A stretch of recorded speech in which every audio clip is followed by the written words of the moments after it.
All right, well, the World Health Organization Director General, Dr. Tedros Ghebreyesus, is briefing the media now and is also expected to touch on his visit to the mRNA vaccine tech transfer hub in South Africa. Let's listen in.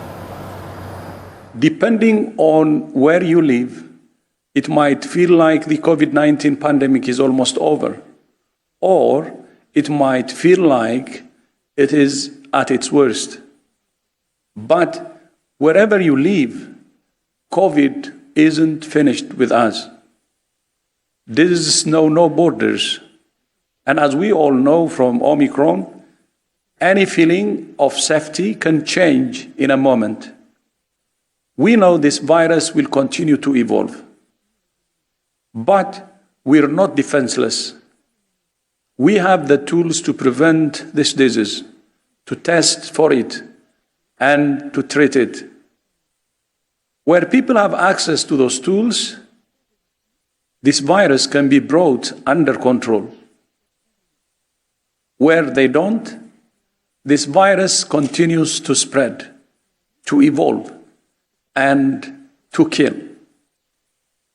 The biggest barrier we face to ending the pandemics as a global health emergency is ensuring all people in every country have access to those tools.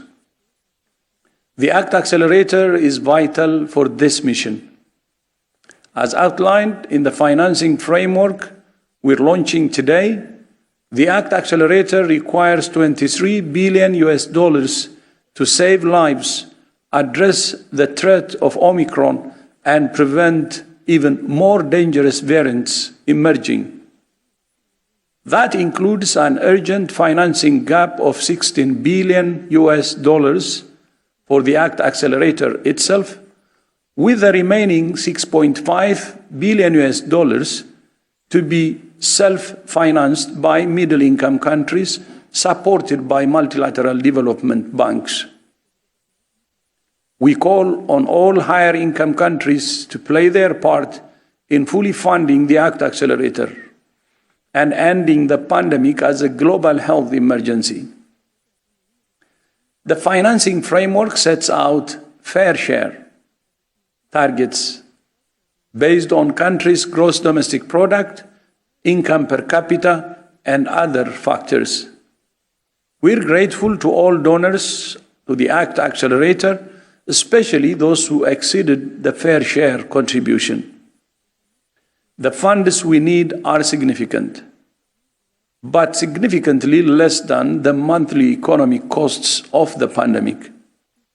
We have a plan. We have the tools. We have hope. Now we need the resources to execute the plan everywhere, make the tools available everywhere, and make hope a reality everywhere. I thank you. And I'm now delighted, as Margarita said, to welcome all our guests today, special guests, and I would like to welcome the Secretary General of the United Nations, my dear friend and colleague, Antonio Guterres, for opening remarks. SG, you have the floor. Excellencies, dear Tedros, ladies and gentlemen, I am pleased to join all of you to launch this resource mobilization campaign for the ACT Accelerator.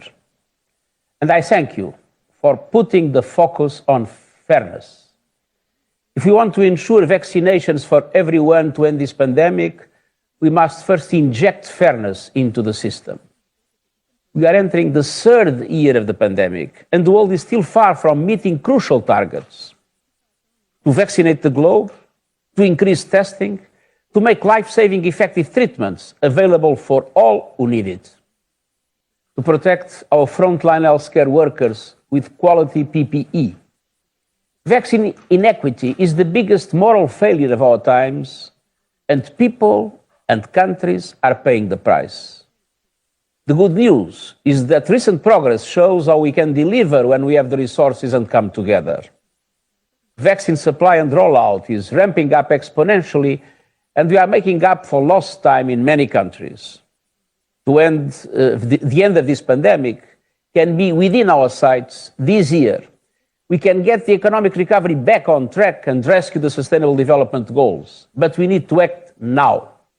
Vaccines, tests, and effective treatments are available, yet many low and middle-income countries are still not getting enough of these pandemic-ending tools to protect their families and communities and our world. Until and unless we can ensure access to these tools, the pandemic will not go away and the sense of insecurity of people will only deepen. We have the systems to accelerate the rollout of these essential tools. The UN family has decades of experience working with countries and communities in crisis. UN agencies led by WHO and UNICEF have the know-how to help governments turn vaccines into vaccination, tests into testing, and treatments into effective clinical care for patients. But we cannot access the tools without first accessing the resources to support countries to achieve global vaccination, testing, and treatment targets. The ACT Accelerator provides a costed, coordinated, and credible path out of the COVID-19 pandemic for everyone, everywhere. And this needs to be financed by fair share contributions from countries. Above all, we need urgent investment in timely vaccine delivery and increasing testing. And this is a matter of fairness, but also it's a matter of justice, and it is a matter of plain old common sense. We can end the pandemic this year. We have the pathway to get there, but we can only get there together. It is all up to us, and it all comes down to fairness. Thank you, and I wish this meeting the best possible success to the benefit of humankind. Thank you. Thank you so much, Secretary General, for your leadership and commitment, and to the whole United Nations family for the steadfast commitment. In today's event, we will hear from political leaders from across the world on priority actions to reach the global COVID-19 response targets and achieve equitable access to COVID-19 tools everywhere. I would like to welcome the ACT Accelerator Council co-chairs, South Africa's President Cyril Ramaphosa and Norway's Prime Minister Jonas Gahr Støre. The co-chairs have over the last almost 2 years shown great leadership in championing the agenda of equitable access to vaccines, tests, treatments, and PPE. I'm grateful for their leadership. We will first hear from the President Cyril Ramaphosa of South Africa, and the floor is yours.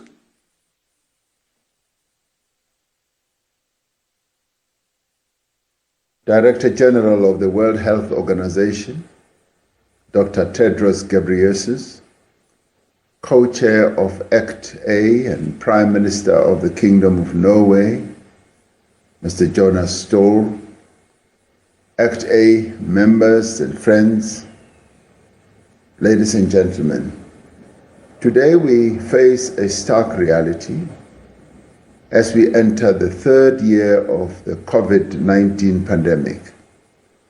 Scientific advances that have brought us incredible innovation, including new tests in weeks, repurposed treatments in months, and COVID-19 vaccines in less than a year after the first cases were reported. However, huge inequities persist in accessing these tools. Rich countries have administered 14 times more doses of life-saving vaccines and carried out 80 times more tests than their low-income counterparts. In Africa, just 8% of people are fully vaccinated. As wealthier nations roll out third and even fourth booster doses, health workers and older people across the African continent remain unprotected. Problems such as lack of oxygen, medicines, and personal protective equipment in developing countries is costing lives by the day as countries grapple with fresh waves of infection driven by the Omicron variant. This inequity is one of the greatest injustices of our time and must be overcome. In 2020, we came together to develop and ensure equitable access to the life-saving tools that are needed to combat COVID-19. The result of this groundbreaking collaboration of global health agencies, governments, civil society, and other private sector entities was the Access to COVID-19 Tools Accelerator. South Africa has proudly co-chaired the ACT Accelerator Facilitation Council since its inception. We will continue to champion this initiative as the best solution to the inequalities and inequities the world and Africa in particular faces. Investments in ACT Accelerator have funded critical research and development of vaccines, tests, and new treatments, with the billionth dose of COVAX vaccines arriving in Rwanda last month. The partnership has also driven access to rapid testing, treatments, and PPE through its 10 constituent agencies. 80% of the total supply of vaccines to low-income countries has come through COVAX, and 80% of tests performed in more than 20 countries were delivered through the ACT Accelerator. Now, the ACT Accelerator needs urgent funding to get the job done. The funding gap of $16.2 billion pales in comparison to what the developed economies have spent on their domestic responses.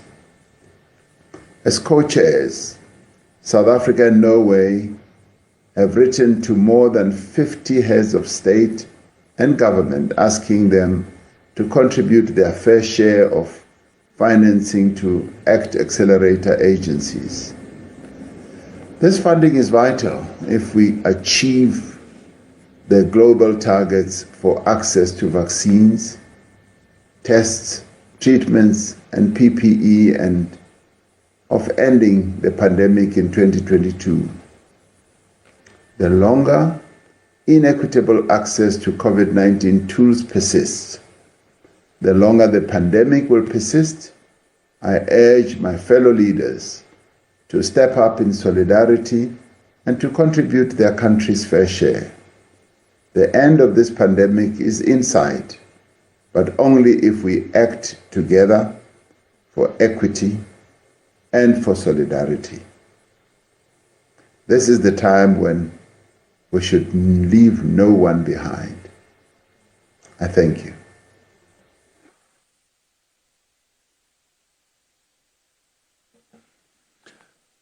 Thank you so much, President Ramaphosa, for your continued commitment to the ACT Accelerator and for your leadership for Africa and the world over the past 2 years. Now, I would like to welcome Norway's Prime Minister Jonas Gahr Støre, a champion of global health and ACT Accelerator Facilitation Council, co-chair. Prime Minister Støre, the floor is yours.